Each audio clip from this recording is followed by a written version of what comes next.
सगळ्यांना शिवमहापुराण कथेचं वेड लावणारे प्रदीपजी मिश्रा ह्यांना आम्ही एकदम जवळून पाहिलं. मलाही विश्वास झाला नव्हता, तुम्हालाही झाला नसेल. सो हा ब्लॉग बघायला विसरू नका, खूप इंटरेस्टिंग ब्लॉग आहे. Hello everyone, how are you guys? I hope you all guys are doing extremely well. Welcome and welcome back to my official YouTube channel. लास्टच्या व्लॉगमध्ये आपण पाहिलं बिजासन मातांचं मंदिर, जे की एमपीमध्ये आहे. तिथे आपण दर्शन घेतलं. ते मंदिर पण खूप छान आहे, खूप मोठ्या परिसरात ते मंदिर होतं. आम्हाला खूप आवडलं. तुम्ही पण एकदा नक्की व्हिजिट करा. त्यानंतर आम्ही जेवणासाठी हॉटेलवर थांबलो, कारण की आम्ही सकाळपासून 4 वाजेपासून निघालेलो. फक्त आम्ही नाश्ता केला होता आणि आम्हाला तिथे पोहोचण्यापर्यंत 3:30 तास झालेले. बिजासन मातांचं दर्शन घेऊन आम्ही पुढे निघालो आणि मग खूप भूक लागलेली म्हणून हॉटेलवर थांबलो, जेवण केलं आणि थोडं रिलॅक्स झालो. कारण की सकाळपासून आम्ही कंटिन्यू ट्रॅव्हल करत होतो. आम्ही सुद्धा बोर झालेलो कंटिन्यू ते बसून, आणि कारमध्ये पण ते गरमी खूप असं बोर झालेलो. तेव्हापर्यंत मग आमचं जेवण पण आम्ही ऑर्डर केलेलं आलेलं होतं. त्यात होतं मिक्स व्हेज आणि पालक पनीर आणि तंदूर, जे की सगळ्यांना आवडते. त्यानंतर जेवण आम्ही कंटिन्यू परत ट्रॅव्हल केलं आणि आम्हाला रात्री तिथे कुबेरेश्वर धाम पोहोचायला ऑलमोस्ट 9:30-10 वाजले होते. खूप उशीर झालेला, कारण की आम्ही डायरेक्ट तर गेलो नाही. तिथलं डिस्टन्सच नाशिकपासून तर कुबेरेश्वर धाम होतं 10 तास 11 तास काहीतरी, 500 कितीतरी किलोमीटर होतं. 96 की 63 असं काहीतरी होतं. भरपूर दूर होतं, म्हणून आम्ही तरी खूप लवकर निघालेलो, तरी आम्हाला उशीर झालेला. पण तिथे ऑलमोस्ट सगळ्या दुकान चालू होतं. तिथे कंटिन्यू लोक येत राहतात. आम्ही पाहिलं ना, आम्ही जेव्हा पोहोचलो तेव्हा पण तिथे. सो फायनली आम्ही तिथे पोहोचलो. आम्ही ना गाडी पार्क करून पहिले असंच बघायला गेलेलो, कारण की आम्हाला एक्झॅक्ट माहीतच नव्हतं ते मंदिर कुठे किंवा कुठून एंटर करायचे. आम्ही फर्स्ट टाईम गेलेलो, सो आम्ही विचारून वगैरे गाडी पार्क तिथेच साईडला केलेली. गाडी आतमध्ये जाते हेही आम्हाला माहिती नव्हतं. सो आम्ही मागच्या साईडला गाडी पार्क केलेली आणि मंदिर होतं समोरच्या साईडला. सो आम्ही पहिले बघत गेलो. आम्हाला रूम वगैरे हॉटेल पण बुक करायचे होते. तर म्हटलं, पप्पा पण बोलले की पहिले एकदा बघू कुठे काय. सो आम्ही पहिले अगोदर गेलो. सो हे आहे कुबेरेश्वर धामचं एंट्री गेट. हे एंट्री गेट आहे आणि बॅक साईडने आउटसाईड जायला पण खूप मोठं आहे. खूप मोठ्या परिसरमध्ये हे मंदिर आहे. तुम्हाला हे पूर्ण बघायला बराच वेळ लागेल. खूप सुंदर बनवलं आहे, खूप छान. आणखी कन्स्ट्रक्शन खूप बाकी आहे. आणि कुबेरेश्वर धाम तिथे हॉटेल्स पण बरेच आहे आणि ह्यांच्या परिसरमध्ये पण खूप मोठ्या प्रमाणात ते रूम वगैरे बनवले आहेत, जे की लोक येतात त्यांना राहण्यासाठी आहेत. फायनली सकाळी आम्ही 4 वाजेपासून निघून आत्ताशी इथे पोहोचलोय. दिवसभर आमचा ट्रॅव्हल होता. आत्ता इथे पोहोचलोय. आता तुम्हाला मी इथले रूम वगैरे दाखवते, सगळं दाखवते, कुठे आलोय, कुठे यायचं होतं, काय मॅनिफेस्ट केलेलं, सगळं. पहिले तर पोहोचलोय. आता फ्रेश वगैरे होतं. खूप बोर झालं आम्ही दिवसभरच्या कारमध्ये बसून. तर मी तुम्हाला पहिले रूम वगैरे दाखवते, त्यानंतर पुढचं. तर आज इथून आपण एंटर करू शकतो. हे आहे एंट्री. त्यानंतर त्यांनी मिरर पण दिली आहे. इकडे आहे वॉशरूम, तुम्हाला दाखवते. आणि हे असं 1 रूमच आहे, जास्त काही मोठं नाही आहे, बट ठीक आहे. सो ही रूम त्याने प्रोव्हाइड केली आहे. हे वॉशरूम वगैरे, मिरर दिली आहे आणि ही आहे रूम. AC वगैरे, फॅन, सगळं काही आहे. सगळं त्याने प्रोव्हाइड केलं आहे. हो, सकाळपासून फायनली आम्ही आत्ता पोहोचून फ्रेश झालोय. आमचा अवतार बघू शकता तुम्ही. आत्ता सकाळपासून आत्ताशी फ्रेश झालोय. त्याच्यातून बाहेरचं खाल्लं तर हे सगळं काय बोलायला पाहिजे. सो येस, आम्ही आलोय सिहोरला, जे की प्रदीप मिश्रांचं इथे कंकर शंकर वगैरे असं म्हणतात तिथे.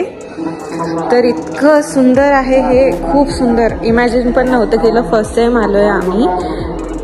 तर म्हणजे काय, मी तुम्हाला सिनेमॅटिक तुम्ही स्वतः बघा. इतकं सुंदर आहे इथे सगळं आणि इतके लोक आहेत. असं वाटलेलं नाही की, म्हणजे बरेच लोक आहे आणि इथे सुविधा पण इतक्या आहे की बाप रे, सोचू पण शकत नाही आपण. तुम्हाला मी सगळं सिनेमॅटिकमध्ये दाखवते, तुम्ही ते बघा.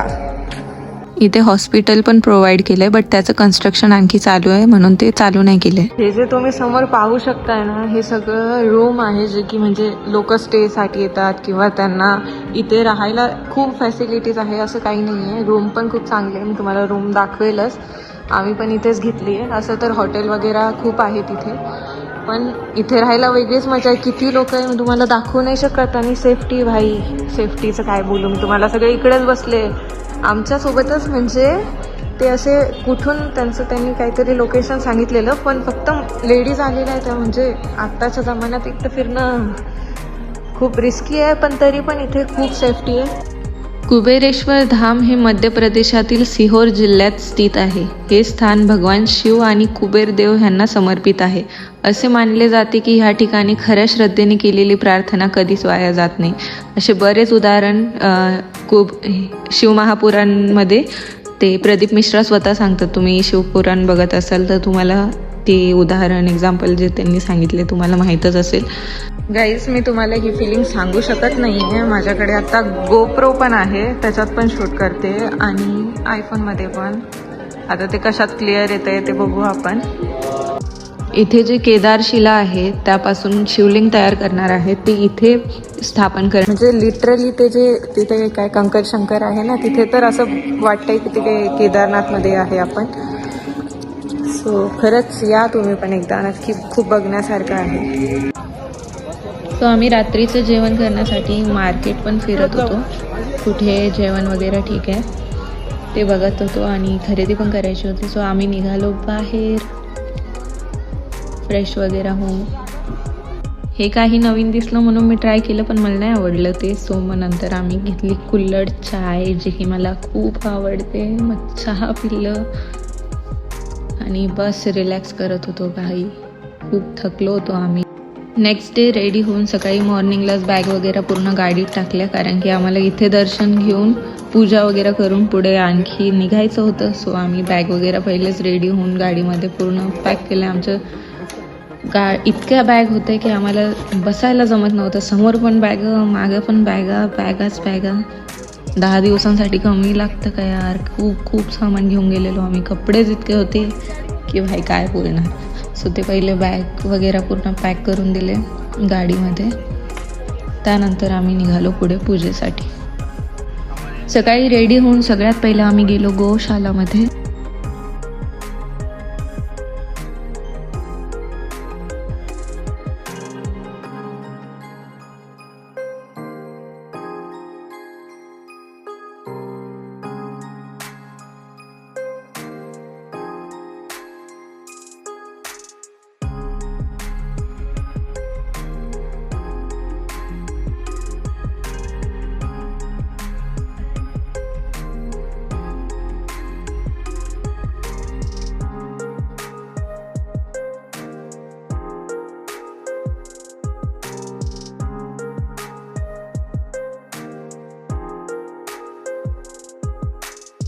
त्यानंतर आमच्याकडून होईल तितकं आम्ही त्या गौशालामध्ये दान केलं आणि निघालो आमच्या पुढच्या पूजेसाठी.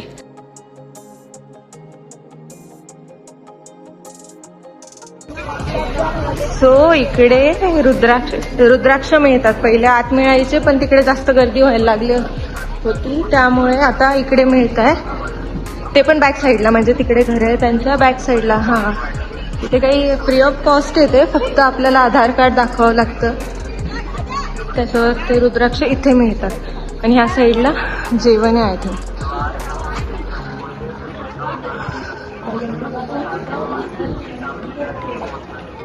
सो इथे आपल्याला रुद्राक्ष दिले जातात. आज इतकी गर्दी नव्हती, पण मोस्टली इथे खूप गर्दी असते. रुद्राक्ष दिल्याच्या नंतर ते असं बोटाला इंक लावतात, जेणेकरून परत कोणी घेऊ नको, त्यासाठी. तुम्हाला इथे जे काही दगडांनी बनवलेले खूप घरं दिसत असेल, त्याचं काय आहे मी सांगते तुम्हाला. असं म्हणतात की इथे जे कोणी असं दगडांपासून असं घर बनवून जातं, त्यांचं काही दिवसांमध्येच घर बनवून जातं, असं बऱ्याच लोकांचं झालंय. सो इथे तुम्ही बघू शकता किती लोकांनी घर बनवले. असं म्हटलं आपण का सोडायचं, म्हणून आम्हीही बनवलं. महादेवांवर तर आहेच विश्वास. पण म्हटलं बनवू तर सगळ्यांनी बनवलं, मम्मी पप्पा दादा मी सगळ्यांनी आपलं आपलं वेगळं बनवलंय. आणि तुम्ही बघू शकता किती म्हणजे किती घरं बनवली मी तुम्हाला दाखवते बघा. छोटे छोटे पण भरपूर घरं बनवलेले होते तिथे.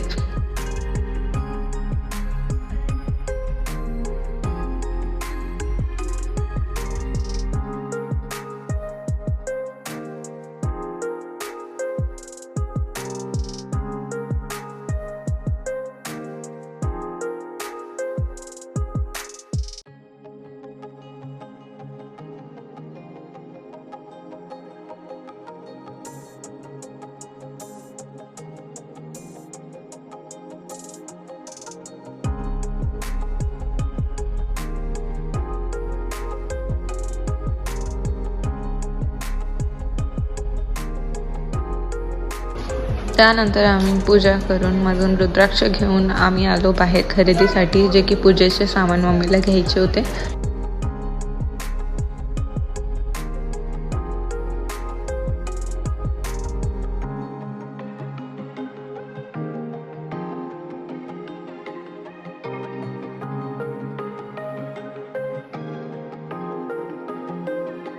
तिथे कंकर शंकरची पूजा अशी केली जाते.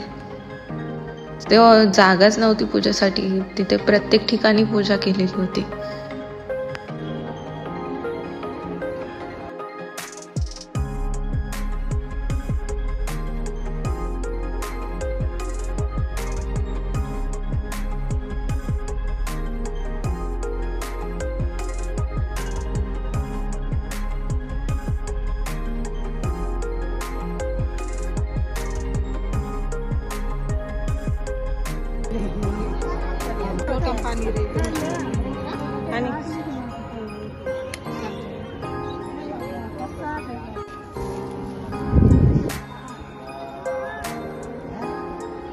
सो फायनली सगळी पूजा करून आम्ही जेवायला बसलो. आणि जेवायला बसलो आणि आम्हाला साक्षात प्रदीप मिश्रा, जे की इतकी मोठी शिव महापुराण कथा घेतात, कितीतरी लाखो लोक त्यांना ती कथा ऐकायला जातात, त्यांना आम्ही एकदम आमच्या जवळून पाहिलं. काहीतरी आमचं नशीबच असणार की ते आम्हाला एवढं जवळून दिसले. सो यस, खूप चांगला दिवस होता आमचा. आम्हाला म्हणजे आमचे दर्शन पण खूप छान झाले. आणि त्यांच्या आम्ही कथेत जायला पॉसिबल नसतं, बऱ्याच लांब लांब कथा होतात आणि त्यांचंच दर्शन आम्हाला आमच्या समोर झालं.